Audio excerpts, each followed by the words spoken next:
नमस्कार दोस्तों, स्वागत है आपके अपनी परिवार जीपीएस मंत्रा में। आज जो है हम इसका class number 5 part number 5 cover करेंगे। पार्ट नंबर 5 कवर करेंगे जो कि हम पॉलिटिक्स शुरू किए हैं। जो भी पिछले वर्षों में बीपीएससी के द्वारा पूछा गया जो भी सवाल है उसको इस क्लास के माध्यम से हम लोग देख रहे हैं। ठीक है, अगर आप लोग इस चैनल में पहली बार आए हैं तो चैनल को अवश्य सब्सक्राइब करें और अपने दोस्तों के बीच इस क्लास को ज़्यादा से ज़्यादा शेयर करने का प्रयास करें। चलिए क्लास को हम लोग शुरू करते हैं। आज का देखते हैं कि कौन सा टॉपिक आज का दिया गया है। जो शेष बचा वहाँ से हम शुरू करेंगे। आज तो जो दिया गया है उपराष्ट्रपति से संबंधित देखेंगे। जो भी सवाल पूछे गए हैं पिछले वर्षों में उसको हम इस क्लास के माध्यम से जानेंगे। उपराष्ट्रपति किस सभा का अध्यक्ष, आज का पहला सवाल है कि किस सभा का अध्यक्ष उसका सदस्य नहीं होता है। यानी किस सभा का अध्यक्ष जो है उसका सदस्य नहीं रहता है, बल्कि उसका अध्यक्ष रहता है लेकिन सदस्य नहीं रहता है। तो किसका रहता है? तो राज्यसभा का जो अध्यक्ष रहता है उसका सदस्य नहीं रहता है। राज्यसभा का अध्यक्ष जो है उसका सदस्य नहीं रहता है। तो राज्यसभा का अध्यक्ष कौन रहता है? तो उपराष्ट्रपति रहता है। कौन रहता है? उपराष्ट्रपति रहता है। ठीक है, क्लियर यहाँ तक? अब देखिए यहाँ पे लिखा गया कि राज्यसभा का पदेन सभापति उपराष्ट्रपति होता है। यानी राज्यसभा का जो पदेन सभापति होता है वो उपराष्ट्रपति होता है और वह राज्यसभा का सदस्य नहीं होता। लेकिन उपसभापति ये सभापति रहता है कौन? उपराष्ट्रपति, लेकिन राज्यसभा का सदस्य नहीं रहता है। परंतु उसका निर्वाचन संसद के दोनों सदनों के सदस्यों द्वारा होता है। लेकिन इसका जो निर्वाचन होता है राज्यसभा के सदस्य और लोकसभा के सदस्य दोनों सदस्य इसका निर्वाचन करते हैं। दोनों सदस्य क्या करते हैं? निर्वाचन करते हैं। संविधान के अनुच्छेद 89(1) एवं अनुच्छेद 64 के अनुसार वह राज्यसभा का पदेन सभापति होता है। संविधान के अनुच्छेद 89(1) एवं अनुच्छेद 64 के अनुसार वह राज्यसभा का क्या रहता है? पदेन सभापति होता है। चलिए अगला सवाल देखेंगे। क्वेश्चन नंबर 2 को देखेंगे। क्वेश्चन नंबर 2 में क्या कहा जा रहा है? राज्यसभा का पदेन अध्यक्ष कौन होता है? राज्यसभा का पदेन अध्यक्ष कौन होता है? तो उपराष्ट्रपति होता है। कौन होता है? उपराष्ट्रपति होता है। कौन होता है? उपराष्ट्रपति होता है। अगला क्वेश्चन नंबर 3, राज्यसभा का सभापति कौन है? राज्यसभा का सभापति कौन है? तो अभी हम जस्ट देखे हैं उपराष्ट्रपति कौन है। राज्यसभा का सभापति कौन है? तो उपराष्ट्रपति है। कौन है? उपराष्ट्रपति। अगला सवाल देखिए क्वेश्चन नंबर 4। क्वेश्चन नंबर 4 में है क्वेश्चन नंबर 4, राज्यसभा के चेयरमैन हैं कौन? तो भारत के उपराष्ट्रपति। राज्यसभा के चेयरमैन या अध्यक्ष कौन है? तो भारत के उपराष्ट्रपति। कौन है? भारत के उपराष्ट्रपति हैं। ठीक है, अगला क्वेश्चन नंबर 5 देखिए। कौन सा कथन असत्य है? राष्ट्रपति पद के लिए प्रत्याशी की आयु कम से कम 35 वर्ष की होनी चाहिए। बोला जा रहा है कि राष्ट्रपति पद के लिए जो प्रत्याशी की आयु जो है कम से कम 35 वर्ष की होनी चाहिए। ये बिल्कुल सही है। क्या है? ये बिल्कुल सही है। यहाँ पूछा जा रहा है असत्य कौन है? कौन कथन असत्य है? उपराष्ट्रपति राज्यसभा का सभापति बनता है। यानी उपराष्ट्रपति ही जो है राज्यसभा का अध्यक्ष या सभापति बनता है। तो ये भी कथन क्या है? सही है। क्या है? सही है। उपराष्ट्रपति का चुनाव जो है भारत का राष्ट्रपति करता है क्या उपराष्ट्रपति का चुनाव जो है भारत का राष्ट्रपति करता है? तो ये बिल्कुल गलत है। ये बिल्कुल गलत है। इसका चुनाव जो है कौन करता है? राज्यसभा के सदस्य और लोकसभा के सदस्य दोनों मिलकर उपराष्ट्रपति का चुनाव करते हैं। भारत के प्रथम राष्ट्रपति डॉक्टर राजेंद्र प्रसाद थे। ये भी बिल्कुल सही है। जो कि कहाँ से थे? बिहार के थे। बिहार में कहाँ से थे? सीवान जिले से थे। कहाँ से? बिहार में सीवान जिले से थे। संविधान के अनुच्छेद 66 के अनुसार उपराष्ट्रपति का निर्वाचन संसद के दोनों सदनों से मिलकर बनने वाली निर्वाचकगण के सदस्यों द्वारा अनुपातिक प्रतिनिधित्व पद्धति के अनुसार एकल संक्रमणीय मत प्रणाली द्वारा किया जाता है। यहाँ तक क्लियर? आइए क्वेश्चन नंबर 6 में दिया गया है कि 2022 के भारत के 16वें उपराष्ट्रपति चुनाव के लिए निर्वाचक मंडल के कितने सदस्य थे। तो बताना है कि 2022 के जो अभी वर्तमान में चुनाव हुआ था, जो कि 2022 में जो चुनाव हुआ था, 16वें उपराष्ट्रपति जगदीप धनखड़ जो चुने गए थे, उसमें जो है निर्वाचक मंडल में कितने सदस्य थे, निर्वाचक मंडल में कितने सदस्य थे। तो 788 सदस्य थे, 788 सदस्य थे। कहाँ से थे, तो 233 थे कहाँ से, राज्यसभा से। कहाँ से, राज्यसभा से, ठीक है। 12 थे मनोनीत सदस्य राज्यसभा के, मनोनीत सदस्य, और 543 कितना, 543 थे कहाँ से, लोकसभा से, लोकसभा के सदस्य। अब सभी को ऐड करने के बाद देखिए 233 अब 12 245 और 543 को जोड़िएगा तो 788 सदस्य थे। कितने, 788 सदस्य थे। कब, जब 2022 में 16वें उपराष्ट्रपति का जब चुनाव हुआ था, तो उस समय जो निर्वाचक मंडल में 788 सदस्य थे। अगला देखिए, यहाँ पे दिया गया है कि 16वें उपराष्ट्रपति निर्वाचन हेतु निर्वाचक मंडल में शामिल सदस्य राज्यसभा के 233 निर्वाचित सदस्य थे, राज्यसभा से 12 मनोनीत सदस्य थे, और लोकसभा के 543 निर्वाचित सदस्य थे। यानी जो राज्यसभा में 12 मनोनीत सदस्य का जो मनोनयन राष्ट्रपति द्वारा किया जाता है, वो भी उपराष्ट्रपति के चुनाव में भाग लेते हैं। दोनों सदनों को मिलाकर बनने वाले निर्वाचन मंडल में शामिल कुल संख्या कितनी थी, तो 788 थी। कितनी संख्या थी, 788 थी। अब देखिए क्वेश्चन नंबर 7 में है कि श्री मोहम्मद हामिद अंसारी का भारत के उपराष्ट्रपति के रूप में क्रमांक कितना है। यानी मोहम्मद हामिद अंसारी का जब भारत के उपराष्ट्रपति के रूप में कौन से क्रमांक पे थे, तो 12वें नंबर पे थे। कौन से, कितने नंबर पे, 12वें नंबर पे थे। कितने नंबर पे, 12वें नंबर पे थे। देखिए श्री मोहम्मद हामिद अंसारी का भारत के उपराष्ट्रपति के रूप में व्यक्ति क्रमांक का 12वां था। अब व्यक्ति के अनुसार देखा जाए तो 12वां था, लेकिन वर्तमान में व्यक्ति क्रमानुसार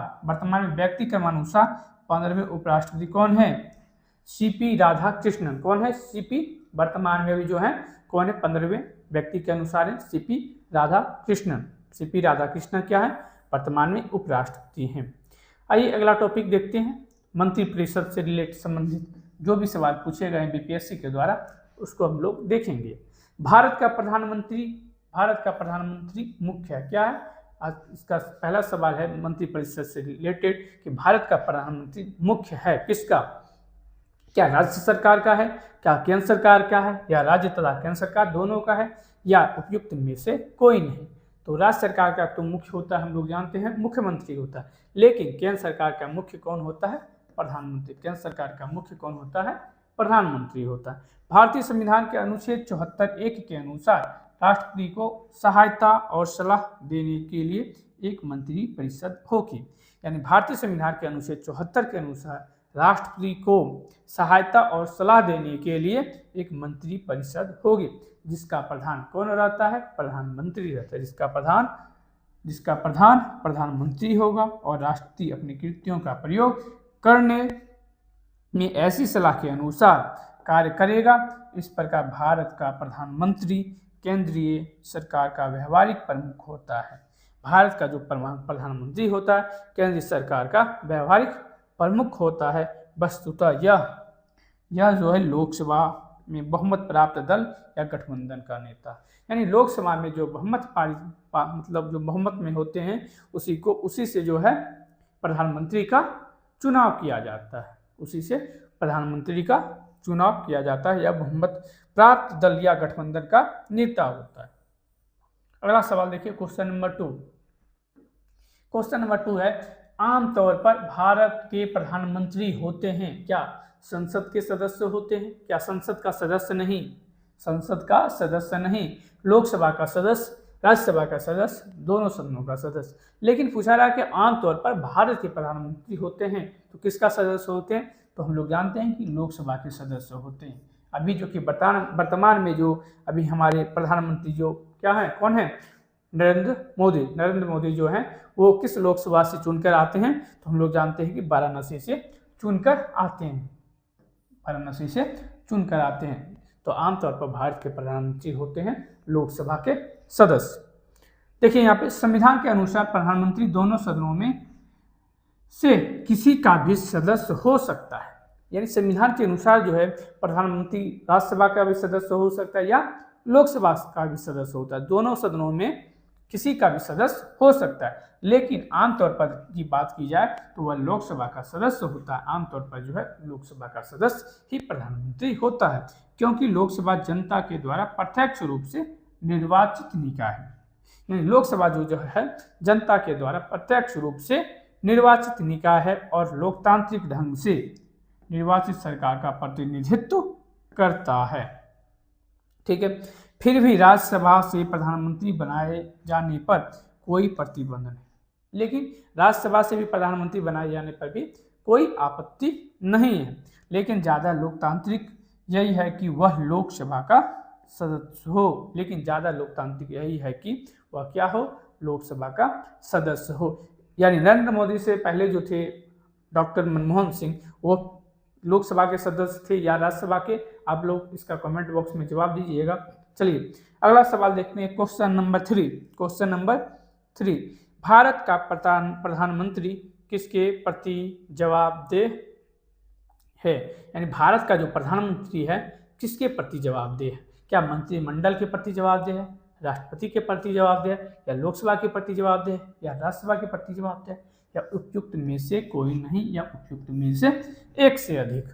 तो भारत का प्रधानमंत्री जो है वो लोकसभा के प्रति जवाबदेह होते हैं। किसके प्रति? लोकसभा के प्रति जवाबदेह होते हैं। भारतीय संविधान के अनुच्छेद 75(3) के तहत मंत्रिपरिषद सामूहिक रूप से लोकसभा के प्रति उत्तरदायी होता है। यानी भारतीय संविधान का जो अनुच्छेद 75(3) के तहत जो है मंत्रिपरिषद सामूहिक रूप से लोकसभा के प्रति उत्तरदायी होती है। चूंकि मंत्रिपरिषद का प्रधान जो है प्रधानमंत्री होता है, अतः प्रधानमंत्री भी लोकसभा के प्रति ही जवाबदेह होते हैं।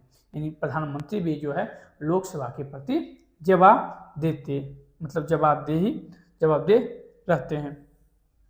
आइए क्वेश्चन नंबर 4। क्वेश्चन नंबर 4 देखिए, संघीय मंत्रिपरिषद के मंत्री सामूहिक रूप से उत्तरदायी होते हैं। यानी संघीय मंत्रिपरिषद के मंत्री सामूहिक रूप से उत्तरदायी होते हैं किसके प्रति? क्या प्रधानमंत्री के प्रति, राष्ट्रपति के प्रति, या फिर संसद के प्रति? तो केवल लोकसभा के प्रति, यानी लोकसभा के प्रति ही मंत्रिपरिषद हो या प्रधानमंत्री हो, लोकसभा के प्रति ही जवाबदेह रहते हैं। आइए अगला सवाल देखते हैं, क्वेश्चन नंबर 5।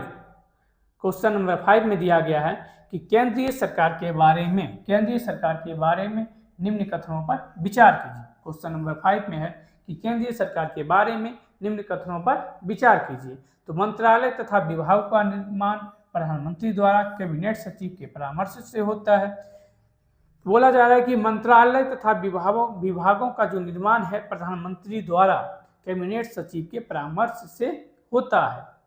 प्रत्येक मंत्री को मंत्रालय राष्ट्रपति द्वारा प्रधानमंत्री के परामर्श पर आवंटित किए जाते हैं। तो ये तो बिल्कुल है कि प्रत्येक मंत्री को जो है मंत्रालय जो मिलता है राष्ट्रपति द्वारा ही मिलता है, लेकिन किसके परामर्श पर? प्रधानमंत्री के परामर्श पर ही उसको मंत्रालय दिया जाता है। तो दो तो सही है, लेकिन मंत्रालय तथा विभागों का निर्माण जो है प्रधानमंत्री द्वारा कैबिनेट सचिव के परामर्श से नहीं होता। ये बिल्कुल गलत स्टेटमेंट है। इसमें हो जाएगा केवल दो। सही आंसर क्या हो जाएगा? केवल 2। देखिए अनुच्छेद 77 के 3 के अंतर्गत राष्ट्रपति भारत सरकार का कार्य अधिक सुविधापूर्वक किए जाने के लिए और मंत्रियों में उक्त कार्य के आवंटन के लिए नियम बनाएगा। यानी अनुच्छेद 77(3) के तहत जो है अंतर्गत राष्ट्रपति जो है भारत सरकार का कार्य अधिक सुविधापूर्वक किए जाने के लिए और मंत्रियों में उक्त कार्य के आवंटन के लिए नियम बनाएगा। तदनुसार इस अनुच्छेद द्वारा प्रदत्त शक्तियों का प्रयोग करते हुए राष्ट्रपति द्वारा भारत सरकार कार्य आवंटन नियम 1961 बनाए गए हैं, जिसमें विभिन्न मंत्रालय एवं विभाग तथा उनके विषय उपबंधित हैं। नए मंत्रालय विभागों का निर्माण पुनर्गठन या निर्माण या पुनर्गठन उक्त नियम में राष्ट्रपति द्वारा संशोधन नियम बनाकर किया जाता है और इन्हीं नियम के अनुसार राष्ट्रपति प्रधानमंत्री की सलाह पर मंत्रियों के बीच कार्य विभाजन या पोर्टफोलियो आवंटित करता है। अगला सवाल देखिए, क्वेश्चन नंबर 6। मंत्रिपरिषद उत्तरदायी होती है। मंत्रिपरिषद जो है उत्तरदायी होती है। तो अभी जस्ट देखे थे कि जस्ट अभी थोड़ी देर पहले देखे थे कि मंत्रिपरिषद जो है वो किसके प्रति उत्तरदायी होती है, तो लोकसभा के प्रति उत्तरदायी होती है। किसके प्रति, तो लोकसभा के प्रति उत्तरदायी होती है। तो यहाँ लोकसभा तो दिया गया, राष्ट्रपति के प्रति ये तो बिल्कुल गलत है, प्रधानमंत्री भी गलत है, अध्यक्ष भी गलत है। संसद के प्रति, संसद में लोकसभा आता है, लेकिन यहाँ डायरेक्टली नहीं लिखा, इसलिए इसका जो है सही आंसर क्या हो जाएगा, इसका लोकसभा। इसका सही मंत्रिपरिषद जो है उत्तरदायी होती है किसके प्रति, तो लोकसभा के प्रति उत्तरदायी होती है। देखिए, भारतीय संविधान के अनुच्छेद 75(3) के अनुसार मंत्रिपरिषद जो है लोकसभा के प्रति सामूहिक रूप से उत्तरदायी होती है। किसके प्रति, तो लोकसभा के प्रति जो है सामूहिक रूप से उत्तरदायी होती है कौन, मंत्रिपरिषद। क्वेश्चन नंबर देखेंगे 7। भारतीय राजनीतिक व्यवस्था में कार्यपालिका डैश के अधीन रहकर कार्य करती है।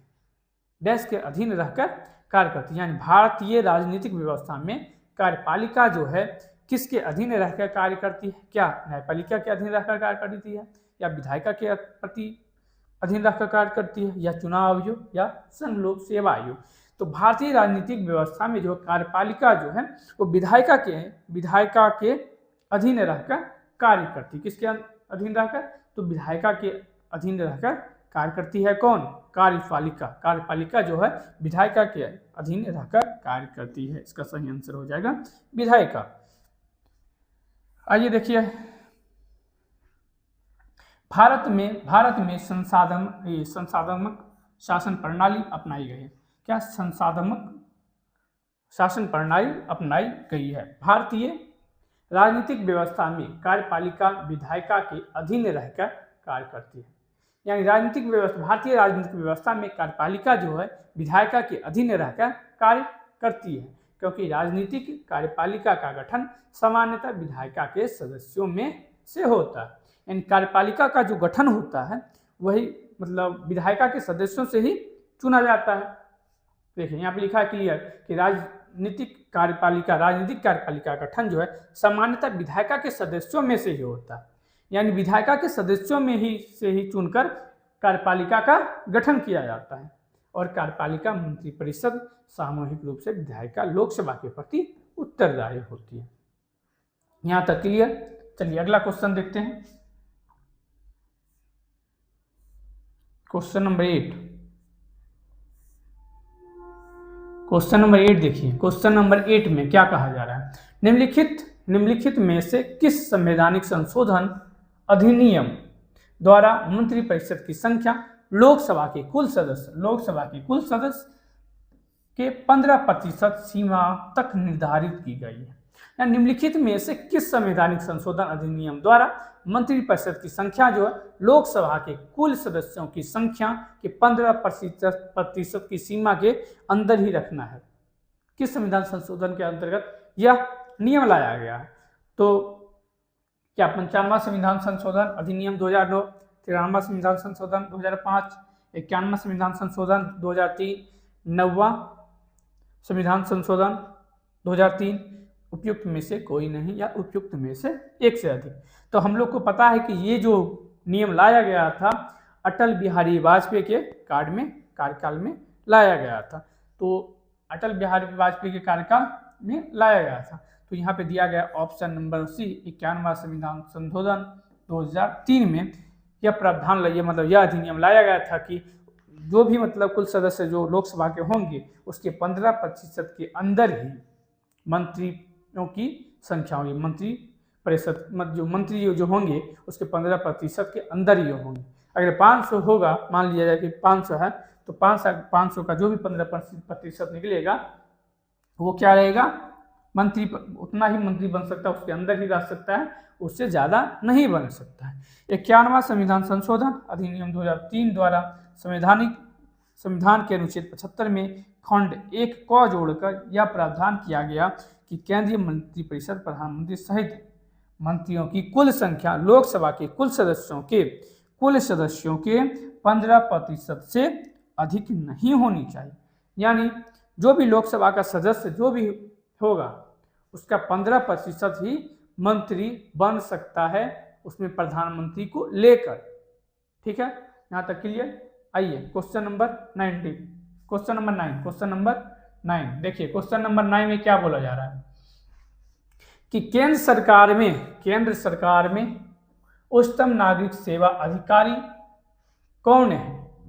इन केंद्र सरकार में जो है उच्चतम नागरिक सेवा अधिकारी कौन हैं, तो बताना है क्या केंद्र में जो उच्चतम नागरिक सेवा अधिकारी कौन है। तो क्या भारत के महान्यायवादी हैं, मंत्रिमंडल सचिव हैं, गृह सचिव हैं, वित्त सचिव हैं, या उक्त में से कोई नहीं है, एक से अधिक। तो केंद्र सरकार में जो है उच्चतम नागरिक सेवा अधिकारी मंत्रिमंडल सचिव या कैबिनेट सचिव होता है। कौन होता है? मंत्रिमंडल सचिव या कैबिनेट सचिव होता है। केंद्र सरकार में उच्चतम नागरिक सेवा अधिकारी मंत्रिमंडल या कैबिनेट सचिव होता है। आइए अगला सवाल। महान्यायवादी, महाधिवक्ता और नियंत्रण महालेखा परीक्षक से संबंधित जो भी सवाल है उसको देखेंगे हम लोग। पहला सवाल है कि भारत का महान्यायवादी सर्वोच्च न्यायालय के अतिरिक्त सुनवाई हेतु अर्ह नहीं है। क्या अर्ह नहीं है? राष्ट्रपति को विधिक मामलों में परामर्श देता है, संसद के सदन की प्रक्रिया में भाग नहीं ले सकता है, सरकार का पूर्णकालिक सलाहकार है। तो भारत का जो महान्यायवादी है राष्ट्रपति का विधिक मामलों में परामर्श देता है। क्या करता है? महान्यायवादी जो भारत का महान्यायवादी होता है राष्ट्रपति को विधिक मामलों में क्या देता है? परामर्श देता है। इसका सही आंसर हो जाएगा ऑप्शन नंबर बी, यानी अटॉर्नी जनरल ऑफ इंडिया देश का सर्वोच्च विधि अधिकारी तथा भारत सरकार का मुख्य विधिक सलाहकार होता है। यानी भारत का जो महान्यायवादी होता है देश का सर्वोच्च विधि अधिकारी तथा भारत सरकार का मुख्य विधिक सलाहकार होता है। अनुच्छेद 76(3) के तहत महान्यायवादी को अपने कर्तव्यों के पालन में भारत के राज्य क्षेत्र में सभी न्यायालयों में सुनवाई का अधिकार प्राप्त है। और संविधान के अनुच्छेद 88 के अनुसार प्रत्येक मंत्री और भारत के महान्यायवादी को यह अधिकार होगा कि वह किसी भी सदनों की किसी संयुक्त बैठक में और संसद की किसी समिति में जिसमें उसका नाम सदस्य के रूप में दिया गया हो बोले और उसकी कार्यवाहियों में अन्यथा भाग ले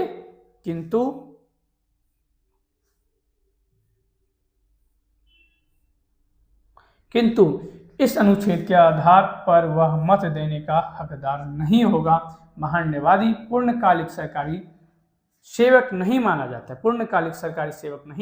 है। वह अनुमति के अधीन निजी रूप से अधिवक्ता वृत्ति भी कर सकता है। यानी महान्यायवादी जो होता है वो पूर्णकालिक सरकारी सेवक नहीं माना जाता है, वह अनुमति के अधीन निजी रूप से अधिवक्ता वृत्ति भी कर सकता है। यहाँ तक क्लियर। आइए अगला सवाल देखिए। क्वेश्चन नंबर 2, भारत सरकार को कानूनी विषयों पर कौन परामर्श देता है। तो अभी जस्ट पहले देखे थे कि भारत सरकार को जो कानूनी विषयों पर कौन परामर्श देता है, तो अटॉर्नी जनरल ऑफ इंडिया यानी भारत का महान्यायवादी जो है भारत सरकार को कानूनी विषयों पर परामर्श देता है। देखिए भारतीय संविधान के अनुच्छेद 76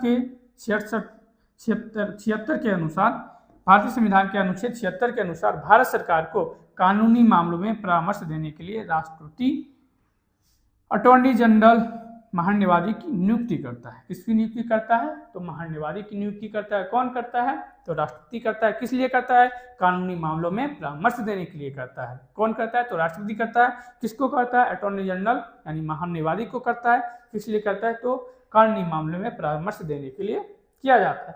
उच्चतम न्यायालय के न्यायाधीश नियुक्ति होने की योग्यता रखने वाले किसी व्यक्ति को अटॉर्नी जनरल नियुक्त किया जा सकता है।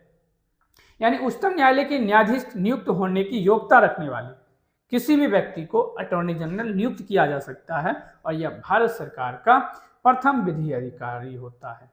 अगर पूछा जाएगा कि भारत का प्रथम विधि अधिकारी कौन होता है, तो अटॉर्नी जनरल यानी महान्यायवादी होता है। इसका नियुक्त किस लिए किया जाता है, तो कानूनी मामलों में परामर्श देने के लिए किया जाता है। इसकी नियुक्ति कौन करता है, तो भारत का राष्ट्रपति करता है। कौन करता है, भारत का राष्ट्रपति करता है।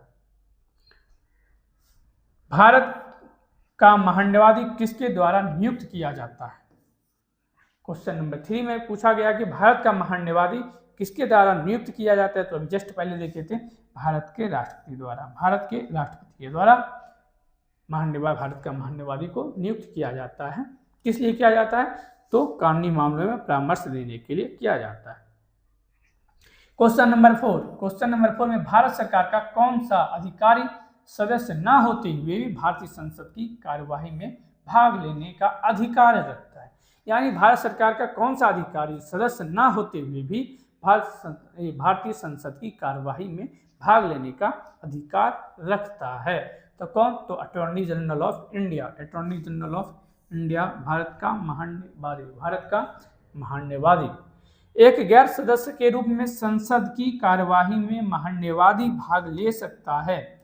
इस दौरान वह सदन का एक हिस्सा होता है और इस संदर्भ में वह सदन में अपनी बात रख सकता है।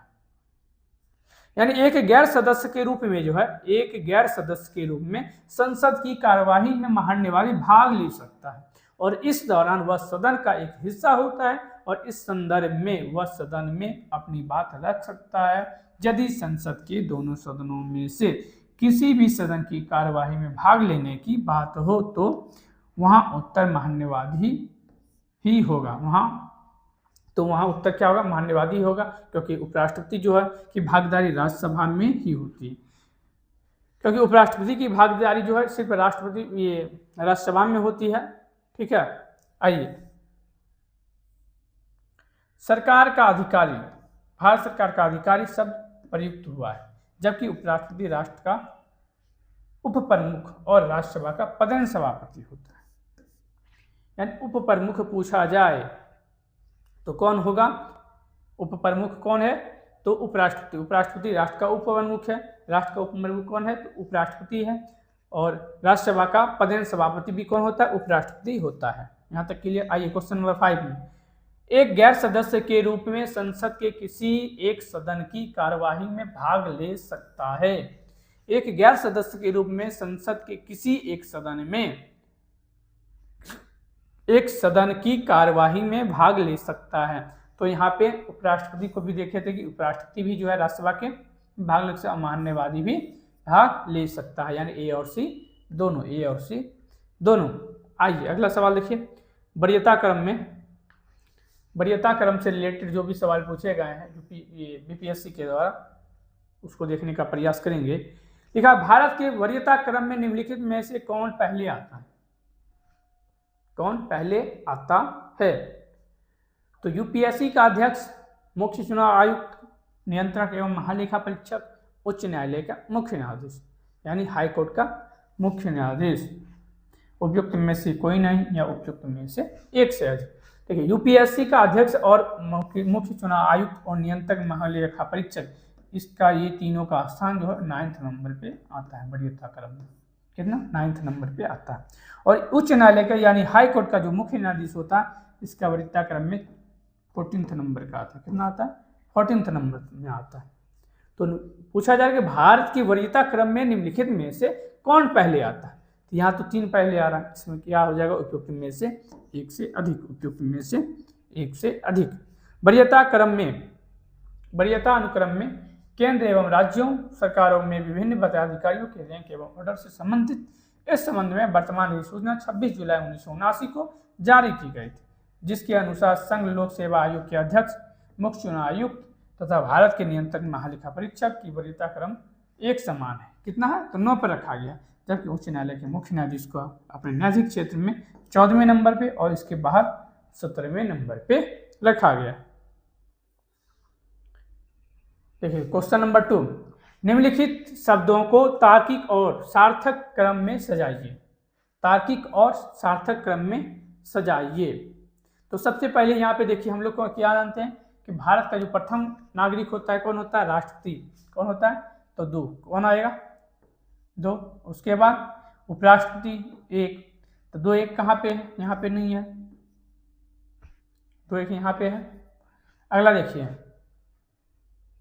इसके बाद कौन आएगा, इसके बाद आएगा प्रधानमंत्री, ये दोनों तो कट गया।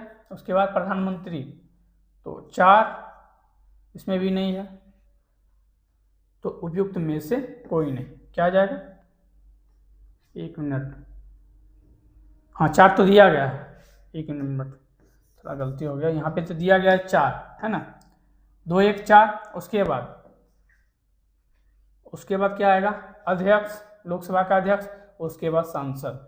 इसका सही आंसर हो जाएगा ऑप्शन नंबर सी। देखिए, भारतीय राजनीतिक प्रणाली में संविधान के अंतर्गत अधिकारियों के वरीयता क्रम के अनुसार राष्ट्रपति को सर्वोच्च पद प्राप्त है। राष्ट्रपति को क्या, सर्वोच्च पद प्राप्त है। उसके बाद क्रमशः उपराष्ट्रपति का, प्रधानमंत्री का, लोकसभा के अध्यक्ष का तथा सांसदों का क्रम आता है। अगला सवाल देखते हैं।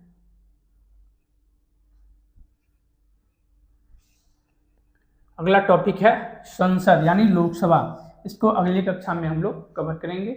आज के लिए इतना ही। अगर इस चैनल पे आप लोग पहली बार देख रहे हैं तो चैनल को अवश्य सब्सक्राइब करें और ज़्यादा से ज़्यादा इस क्लास को शेयर करने का प्रयास करें ताकि और लोग इस क्लास का लाभ ले सके। तब तक के लिए जय हिंद, जय भारत।